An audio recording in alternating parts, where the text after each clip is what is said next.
Hey, shalom everyone. This is Chris Shoemaker, also known as Yehuda ben Shomer, and welcome to the Daily Drosh. Today's Daily Drosh is taken from Proverbs chapter 26, verse 21, and I'm going to be reading from the Tree of Life version, and it says, "As coals are to embers and wood to fire, so is a contentious person to kindling strife." You know, we live in a fallen world and we have to contend with our fallen nature.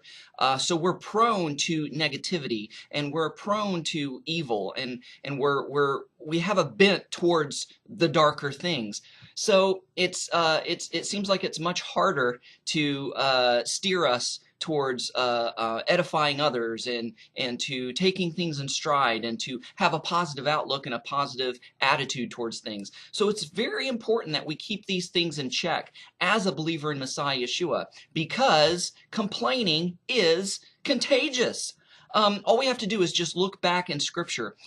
Remember the children of Israel. When one started complaining, they all started complaining. Whether it was they didn't have meat to eat, or whether that the cucumbers in Egypt were better, or they didn't have any water to drink, or what? Did you bring us out here to die?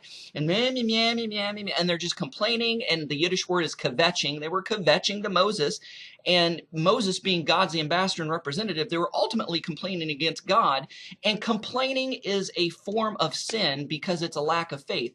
And in the Brit Hadesha, the renewed covenant, it says, whatever is not faith is sin. So it's also kind of contagious, and that's how riots get started. You get one person that gets ticked off, and the other person feeds off that other person's negative energy and their anger, and then they join in, and sometimes they don't even know what they're protesting about. Perfect example, when Rav Shaul, the Apostle Paul, was giving his defense in Ephesus, there was a riot, and they were saying, "Great is Diana of the Ephesians, great is Diana of the Ephesians." And the scripture says that some people were protesting, and they just didn't even know what it was about. They were just kind of along for the ride, you know? And even in the case of negativity, we have fear, because in the Torah, when the priests were talking to the soldiers and giving them a pep talk before they were to go out to battle to fight for Israel, they gave permission for those that were fearful to say, "Hey, there's no shame. If you're afraid, go ahead and leave, because we don't want you to bring down the morale of the rest of the brothers because of your fear. Because fear is contagious. Complaining is contagious. Negativity is contagious. And what good does it do? It doesn't do anything. We might feel that initial release of venting, but that dissatisfaction still lingers even after we vent. And so it doesn't do us a bit of good. Sometimes we have to try our hardest to look for the silver lining in a situation and look for the positive. For instance, you're running late for work. You've spilled coffee on your pants and you got to go change, and you go out and your tire's flat and you got to pump your tire up, or you forgot to fill up your tank with gas and you got to get gas and you're running late and you're so angry and so mad and you're complaining.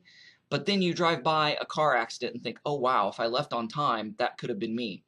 So in negative situations where you're prone to complain, say, "Lord, Abba Father, help me to find the positiveness in this," because negativity just breeds negativity, and it breeds lack of faith, and it breeds sin, and we don't want that. So just try to remember that as you go throughout your day. Hey guys, so glad that you're watching. Shalom, Shavua Tov, have a great day. Thanks for watching. Don't forget to press the like button as well as the subscribe button if you haven't done so already, and the notification bell that'll let you know every time I make a new video. And don't forget to share this with a friend.